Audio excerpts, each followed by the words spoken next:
है कि सम्राट अशोक किस जाति के थे। आज जो उनको अपना पूर्वज बताते हैं वो ज्यादातर लोग ओबीसी श्रेणी में आते हैं। तो क्या सम्राट अशोक निचली जाति से बिलोंग करते थे? दरअसल भारत में इतिहास कभी लिखा ही नहीं गया। ब्राह्मणों ने जो पिछले 400 सालों के अंदर स्पेशली अंग्रेजी हुकूमत के दौरान लेखनी की, उसमें वह इतिहास नहीं लिखे बल्कि अपनी धार्मिक गपोड़ लीला ही लिखते रहे। उस धार्मिक गपोड़ लीला में उनने भारत में जितनी भी जातियां हैं उनकी उत्पत्ति बताने का भी प्रयास किया, जो कि पूरी तरह से कपोल कल्पित साबित हो चुकी है। उसी में उनने यह भी दुष्प्रचार किया कि मौर्यों की उत्पत्ति किसी मूरा नामक दासी से हुई है। ब्राह्मण ग्रंथों की ये पौराणिक किताबें बिल्कुल ही अविश्वसनीय हैं, क्योंकि एक तो ये देवनागरी लिपि में लिखी गई हैं, जो कि पिछले 1000 सालों के अंदर की लिपि है, और सम्राट अशोक की जो कथाएं हैं वह 2200 साल 2300 साल पूर्व की हैं। ऐसे में उसमें सत्य का लिखा होना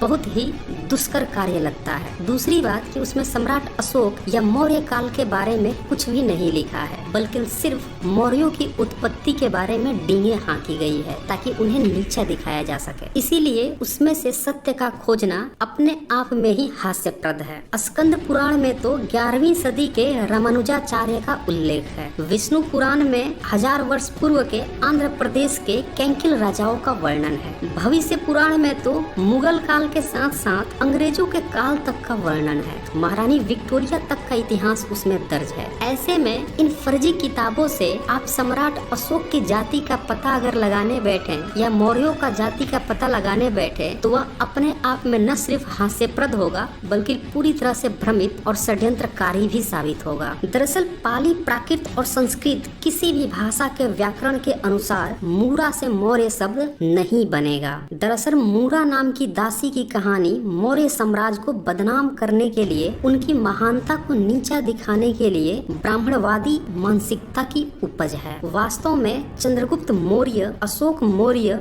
वास्तविक नाम है। मौर्य शब्द तो संस्कृत में होता है। जब मुगल काल और अंग्रेजों के काल में पाली से संस्कृत में कन्वर्जन किया गया तो इन मौर्य शब्द को मौर्य बना दिया गया। इसका जीता जागता सबूत यह है, आज भी गया में फाल्गु तट पर मौर्य घाट और कैमूर में बसहा गांव के पास स्थित अशोक शिलालेख की पहाड़ी मठ मौर्य नाम से जानी जाती है। अब यहाँ पे एक नया सवाल उत्पन्न होता है कि मौर्यों का टाइटल उन्हें कहाँ से मिला। भाषा वैज्ञानिक प्रोफेसर राजेंद्र प्रसाद सिंह अपनी किताब सम्राट Ashok new perspective Kindle version के पेज 13 पे लिखते हैं, मौर्य गण का टोटेम था मोर पंछी। मोर न तो आर्यों का है न द्रविड़ों का, मोर ऑस्ट्रिकों का है। मोर की जड़ आर्य द्रविड़ भाषाओं में नहीं मिलेगी, इसकी जड़ ऑस्ट्रिकों की भाषाओं में मिलेगी। दरअसल आदिवासी समूह की कई सारी भाषा प्रकार है, उसमें से एक भाषा प्रकार ऑस्ट्रिक भी है। संताली, मुंडारी, हो,